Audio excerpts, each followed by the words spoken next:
This is the JT Podcast, brought to you by the Baltimore Jewish Times and its parent company, Mid-Atlantic Media. This episode originated from the Baltimore Jewish Times sister publication, the Philadelphia Jewish Exponent.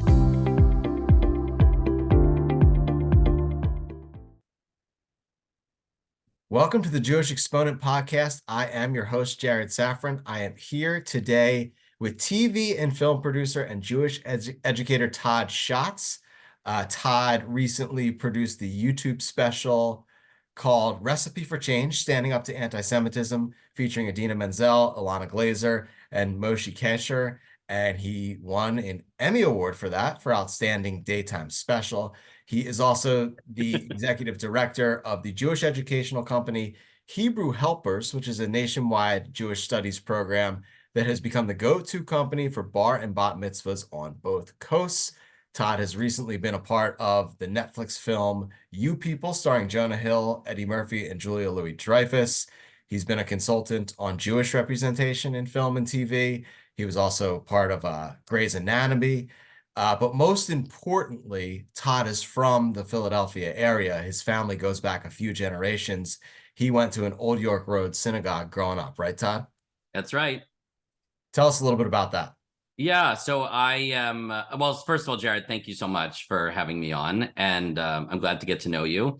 Always glad to get to know people from Philadelphia. And so, yeah, I'm fourth generation Philadelphian on my father's side and third generation on my mother's side. And so we have always been involved in the entire Philadelphia area, whether it was South Jersey or Philadelphia proper or the suburbs in Pennsylvania. I grew up in Elkins Park and went to Adath Jeshurun as our synagogue. We lived within walking distance, and I went there. What'd you say? Still there. It's still there. Yeah. I was there 2 weeks ago, doing a screening of Recipe for Change, and had a wonderful conversation with Rav Shai Cherry, who's the rabbi there. And he actually did the opposite move as you. You've gone from Philly to California. He went from California to Philly. So there you go. He did. Yeah. And we're dear friends. And so it was a really fun conversation to get to have in my hometown community. Yeah. I went to Cheltenham High School, proud graduate, year 92. And then I went on to University of Pennsylvania, and I'm the class of 96. And I was basically in Philadelphia for 22 years. And then I moved to Israel, and we can get to that. But Philadelphia, I'm probably in Philly between 6 and 8 times a year. I come back for the major holidays, lead my family's Seder. My parents actually have moved from our house in Elkins Park, where they lived for 39 years, and now live in Huntington Valley. How would you say your Philly upbringing shaped you? Well, it was everything. Yeah. I mean, growing up, living so close to our synagogue, and also the performing arts program at Cheltenham High School was so much a part that fostered my love of the arts and entertainment. And I've always had this dual life going on, which I know is something that you and I had talked about, that we want to talk about on this dual life between working in Jewish education and learning and Jewish culture and entertainment, the arts, theater, film, TV. And I was thinking about this actually coming on to the podcast today, about why these two fields seem to overlap in my life. Far as my interests, my skills. They're not two fields that often go together. So I did want to ask you that. How did you become both, and how did you end up fitting them together? Well, I think because in both areas, I get to work in building community, in telling great stories, in educating, in celebrating. And whether it's building teams of the mentors at Hebrew Helpers that work with me and my company, as well as creating these once-in-a-lifetime personalized communal life cycle events for the families that we work with, to then building production crews and creative teams in Hollywood, the skills and my interest and all that really overlaps. And ultimately, everywhere I go, I get to tell great stories. Right. And so I always say that about Jewish history and Jewish text, that it's all about the story. And so it's probably why Jewish people have always been drawn to Hollywood. And so I think but going back to like how this happened, I think this is part of your question. Yeah. Working in both fields full time. I growing up in Elkins Park, right? I went to Hebrew school at AJ, was involved in the Torah Club, which was created by Kenner Charles Davidson. May he rest in peace. Wonderful mentor to me. And where the older kids were teaching the younger kids to chant trope, to chant the Torah cantillation. And so I was teaching from 14 years old, teaching younger students to chant from the Torah. I was also involved in leading services. I was involved with USY. Mm-hmm. And so then at the same time as I'm doing all of that at AJ, I'm involved with every theater production at Cheltenham, and I was going to performing arts camps in the summer. So you've sort of always been doing both then, going back to your teenage years. It's really the case. Yeah. Dual passions. People always say to me, what do you really do? And I said, well, I really do both. And I do both as much as I can. Even at Penn, I was studying English and theater, but I also took 4 classes in Hebrew conversation. I took 2 classes in Jewish literature. I was performing with the Penn Glee Club, but also going to Hillel, right? So I was always involved in both. And what did you like about both when you first discovered those interests as a teen? I think that I always loved the music. Music for me has always been a key part of my passions in my life, right? So musical theater, of course, and also singing with the different choirs. I sang with the choir at school. I sang with the choir at the youth choir at AJ. And then also within, really within the teaching of the trope for teaching kids to read from the Torah. It's just amazing to be a part of a musical system that has been going on for well over 2,000 years. I always say to my students that the Torah reading is the oldest continuous ritual of sacred storytelling in the world. And so it's just incredible to be able to be a link in that chain of the tradition. Yeah, definitely. And you went to Penn, you studied both. Did you continue to do both as you were there and as you graduated? Yeah, actually, I was involved with almost every performing arts group as far as the theater component of that community, with Penn Players and quadramics and directing shows and then producing shows, as well as acting in them as well. And I think that's where basically by my junior year, I was doing mostly directing and producing. And I realized that that was a true passion for me because I enjoyed putting the project together. And that I think works both with creating a personalized bar mitzvah or bat mitzvah journey for a family, as well as creating a project from development to production to post-production and beyond.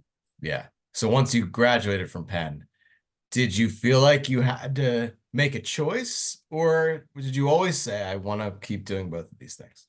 Well, I had a lot of friends and family members who said, well, why don't you take a year to travel? Because I didn't go abroad during Penn because I loved it so much and I wanted to be there for every morsel of the semesters there. And so I spent a year in Israel after college teaching English in a program that, and what's interesting, at every opportunity though, even though I'm in Israel and I'm working on my Hebrew and my conversational Hebrew level, I would direct students at these local schools in English language productions of Free to Be You and Me, if you know that old production. Anyway, I found that out. That I directed the variety show at the kibbutz where we lived, and we're doing ulpan. We were studying in the ulpan. So I, again, was the two interests. And when I came back to the States, I moved right to New York City and I got a job working in production on Broadway. Mm-hmm. But I found that living in New York City was incredibly expensive, as I'm sure you know. Mm-hmm. And especially as a 22-year-old, almost 23-year-old, trying to figure it out and working in an entry-level job on Broadway was a great job, but I needed a sideline of some sort. And my mother, who, I guess the moral of the story is always listen to your mother. She said to me, you have this skill of teaching trope and bar and bat mitzvah, and you love teaching. Why wouldn't you do a bit of that on the side and get back to your dual passions? And so I did. And I started mentoring students in the village in bar and bat mitzvah preparation, sort of the precursor to Hebrew Helpers, because it started to get word of mouth organically growing. And I needed to hire some other people. And so it wasn't Hebrew Helpers exactly. It was the preparatory phase before I moved to Los Angeles. And so. What was it like to work with bar and bat mitzvah kids, or soon to be bar and bat mitzvah kids? Because it's a pretty interesting age. It's a pretty formative age. That is a huge event for someone of that age. So what was it like to work with those kids? Well, I'm still every week working with those students. Yeah, I guess what I'm asking is what about it kind of clicked at that point for I you? think it was about the building of a project together where I was trying to do something special in those early days, which I think that we carried through to our work now, to my Yeah. work, to my other mentors who work for me, Mhm. is creating it more like a peer kind of learning, more chavruta style, the traditional idea of Jewish learning, where you feel like it's two peers coming together to share ideas, to react off of text, to reflect on the past. Yeah. So in doing that, I it is really, it's more like that partner learning is so impactful to a student Mhm. rather than a lot of what they've experienced both in regular school and in their Hebrew school experience is usually just the teacher at the front and talking to them. Yeah. There's not the same type of engagement that you get from that type of partner learning. And whenever I start a process with a student, I always say, we're in this together. Mhm. The different kind of learning that you've ever gotten to do. We are learning for the sake of learning. Yes, there will be an ultimate service that we will do. It is not a performance. It is a celebration and a culmination of this learning. Yeah. That probably gets through to them, right? Because I took the pressure, yeah, took the pressure off. yeah, You know, I said, it's we're exactly. doing this together, and I'm not going to make you feel bad if you didn't practice. That's not what this is about. This is about us building something together. Yeah. And is that what you did then over time? Because you said this became Hebrew Helpers. You built up enough of a client base that you were able to turn it into something. Yeah, well, I moved to, I mean, Hebrew Helpers started in Los Angeles, so Yeah. I was worked on many Broadway shows over a 5-year period. Yeah. Amazing experiences working with some of my heroes on Broadway. Mm. And then I went on the road for a year as the tour manager of a Broadway show. And it was during that year that I really saw the rest of the country and spent 2 months in Los Angeles.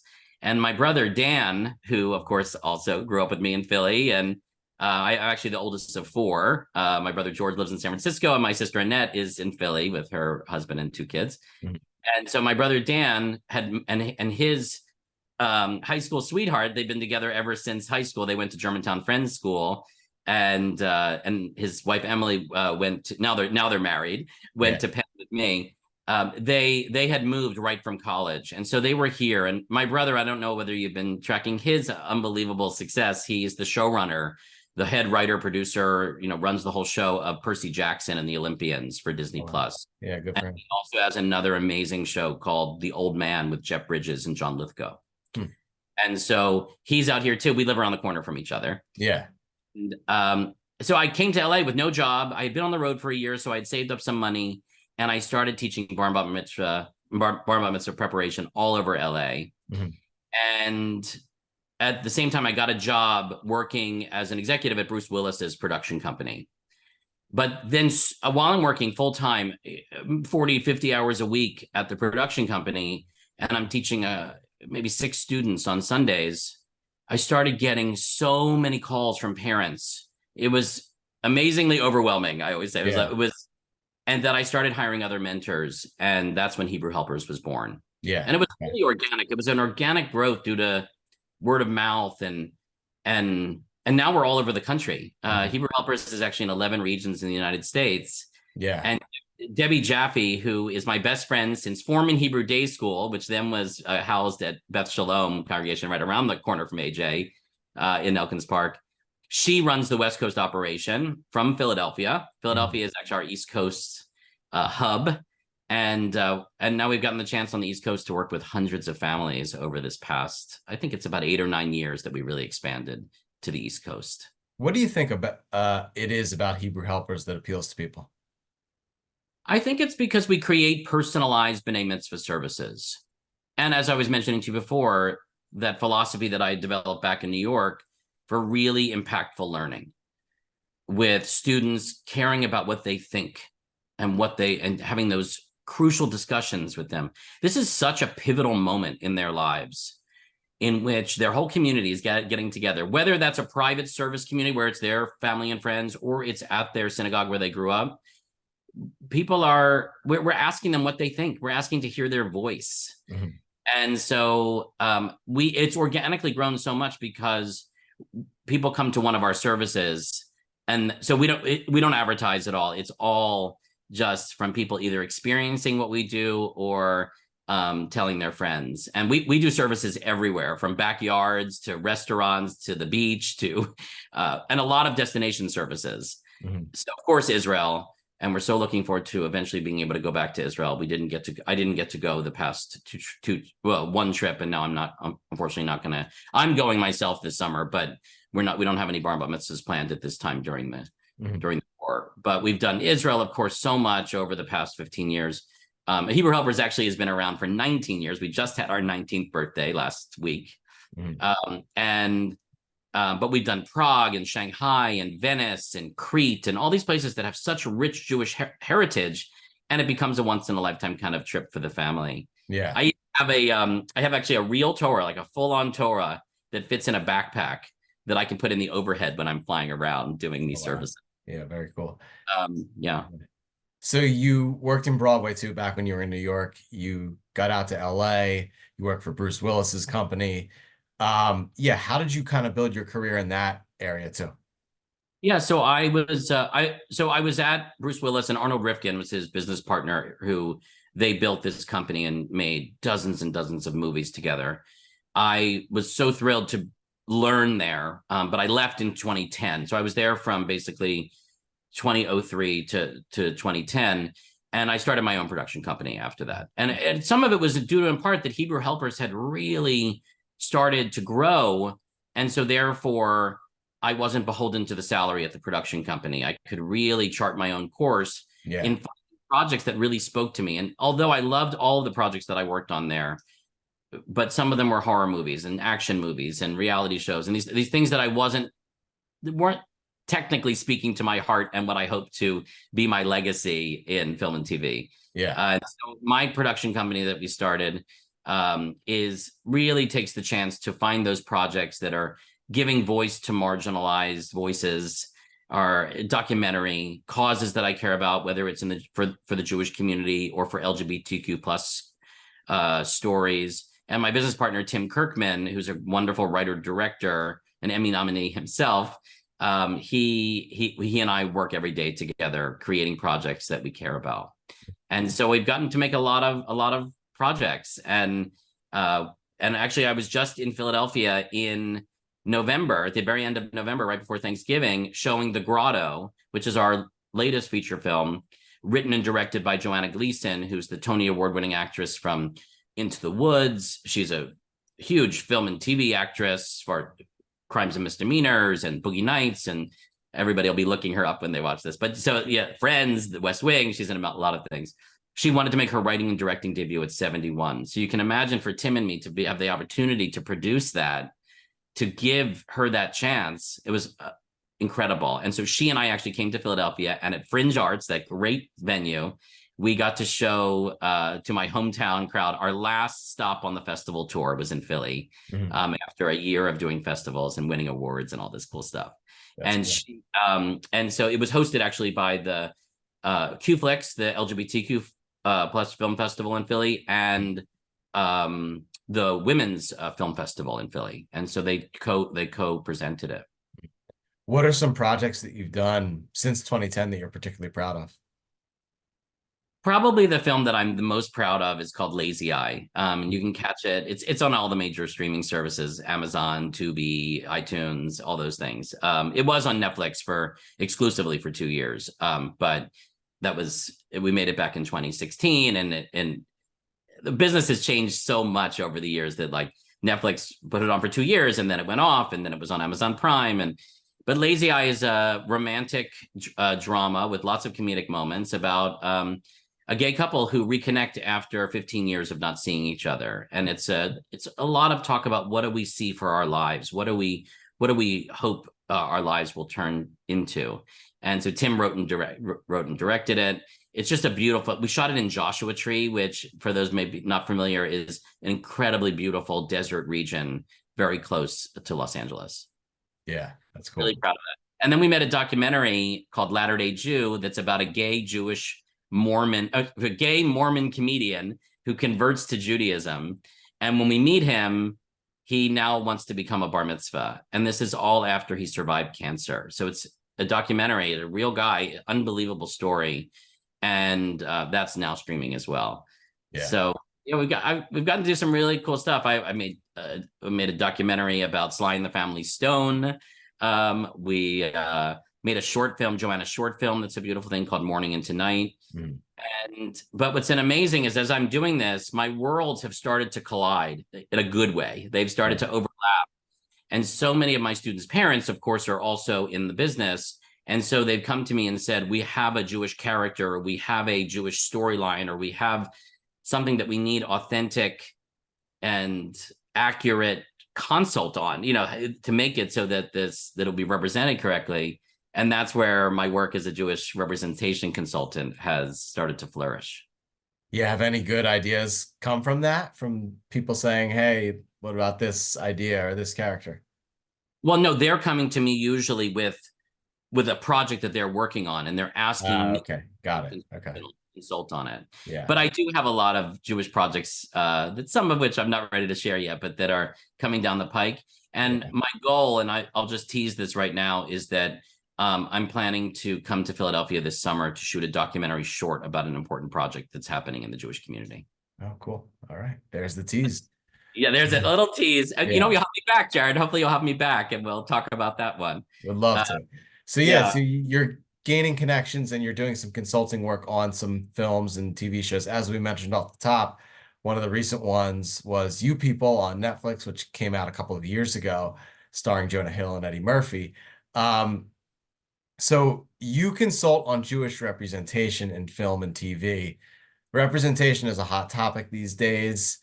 What do you mean by that? Do you mean Jewish characters? Do you mean portrayals of Jewish experiences through those characters? Do you mean Jewish actors playing Jewish characters?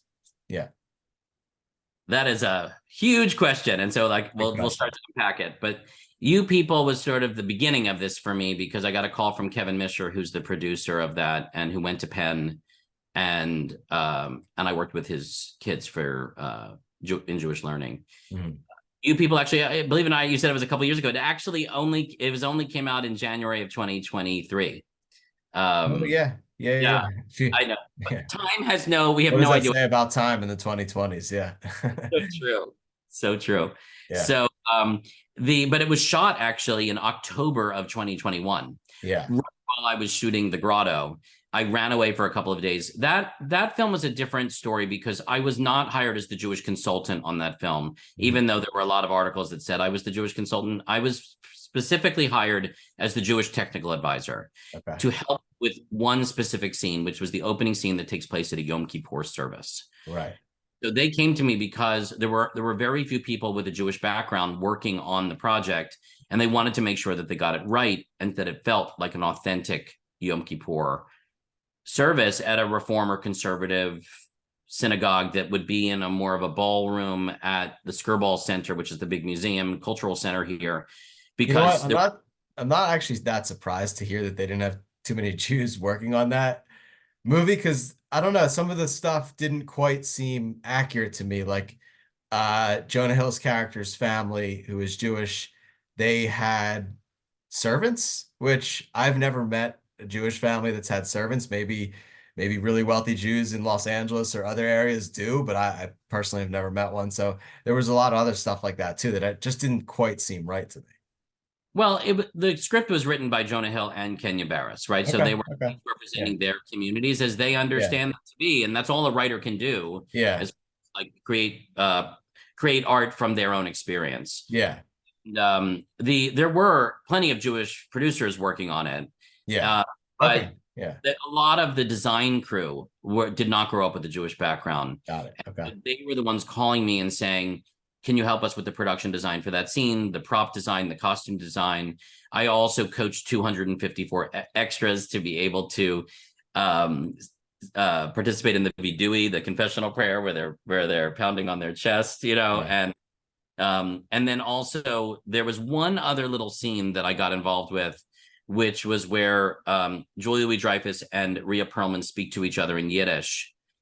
the scene got cut out of the movie, but it was one of the great experiences of my life working with these two comedic heroes, creating this scene. And I got really involved. Now I'm not an expert on Yiddish at all, but what they wanted me to do was I was able to